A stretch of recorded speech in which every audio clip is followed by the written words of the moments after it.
It would almost be funny if it wasn't so damn tragic. The article closes with Elizabeth Gutfar making this grand little speech. "I will commit to being treasurer. I will not sell real estate. I will cut all ties. I believe being a treasurer is a full-time job." And she said it like she actually meant it. It's bold-faced lying with zero hesitation. It rolled off her tongue like she was reciting the weather, and in the end, she got everything she wanted, played politician, stacked up her cash, then dipped. After bleeding the county dry, while reading it, all I could think was, this is what it looks like when someone's completely swallowed by greed. Straight up obsessed. She probably got a little high every time she hit transfer. Like it became her rush. What else explains stealing again and again like this, knowing full well the risk? Knowing the whole thing could implode at any moment? But she didn't stop. Now she's looking at 10 years behind bars on. Honestly, that feels light. She should have gotten way more. I don't care how old she is. It doesn't reverse the damage. She already enjoyed the money, traveled, lived it up off taxpayer dollars. Why should she get a discount on justice? That money's gone.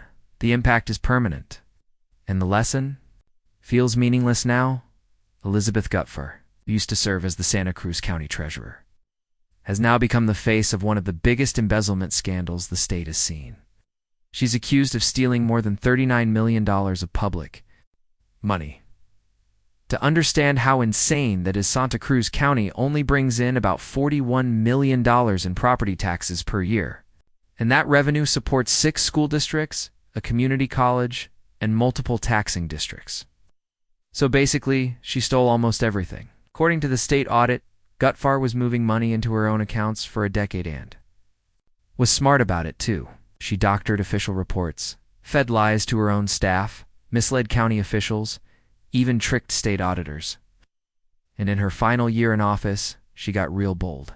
Chase Bank flagged $4.5 million in shady wire transfers that were coming straight from county accounts and going to companies linked to her. That's when the walls started closing in. She resigned, and boom, FBI, state investigators, and county attorneys were all over it now. Here's where it gets even messier. Her lawyer, completely uncooperative, won't give the feds or the state anything. She hasn't officially been hit with criminal charges yet, but Santa Cruz County has already filed a civil lawsuit to get the money back. A judge even froze her assets. So she couldn't stash or sell anything, and when they dug deeper, they found out how she did it. She convinced her deputy treasurer to hand over all the access codes. She basically had full control, and somehow, none of the 6 employees noticed. Or maybe they did, but she made sure to keep them happy. Investigators say she bought loyalty with gifts, like literally bought it. I mean, she gave that same deputy $6,000 to help buy an air conditioner. She paid people's cell phone bills, let the deputy's sister borrow a car worth $3,000, covered his secretary's personal bills, gave $1,500 for their birthday. A tax clerk's daughter got married on Gutfar's ranch. The son got a generous wedding gift. She even flew the clerk out for a weekend trip to San Marcos, Mexico. This woman was running a full-blown bribe program in broad daylight, and the county board? Useless. They were supposed to oversee her, but they missed obvious signs. Like a monthly cash report that stayed exactly the same to the penny for over a year. That alone should have triggered alarms. But nobody looked closely. Nobody asked questions. And now here we are, $39 million missing, and Gutfar gets a decade in prison. That's the end result. But for a lot of people in the community, that sentence doesn't even scratch the surface of justice. 10 years? For robbing an entire county blind? For lying to everyone while pocketing millions? That's a joke. One board member said they did ask the court to hand her the harshest sentence possible. Apparently this is it. 10 years. A slap on the wrist for years of betrayal, deception, and straight-up theft from the very community she claimed to care about. So what do you think? Was 10 years enough, or should she have gotten way more time for what she did? Drop your thoughts in the comments. I want to hear from y'all. And if this story blew your mind the way it did mine, don't forget to hit that like button, subscribe, and share this video so more people know the truth. Let's talk numbers specifically. The kind that make you raise your eyebrows and grab your calculator. Thornton Township trustees Mary Avant, Chris Gonzalez, Valeria Stubbs, and Byron Stanley are all listed as making $14,710 a year. That's cute, right? Well, not when you realize 3 out of the 4 aren't even supposed to be making that much. According to the township's official salary schedule, first-term trustees should be earning $11,195, not a penny more. Why are Avant, Stubbs, and Stanley getting paid as if they've put in seniority time?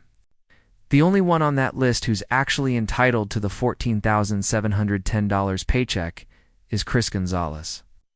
And that's only because he's in his second term. The rest. Somebody's playing fast and loose with the numbers.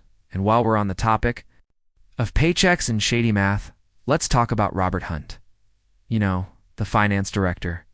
The same guy who survived both the Zuccarelli and Henyard administrations like some kind of unshakable bureaucratic roach.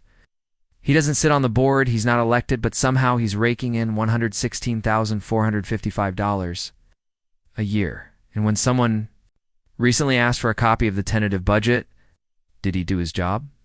Nope. He passed the request off to Clerk Casey Nesbitt, saying she's the one who handles that kind of thing. Really? You're the finance director, my guy. Can't explain the budget you're managing? What kind of financial dodgeball are we playing here? Let's move on to Heath Price.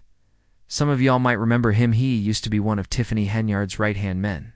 Now, he's still out here collecting a township check, managing the food pantry in Harvey.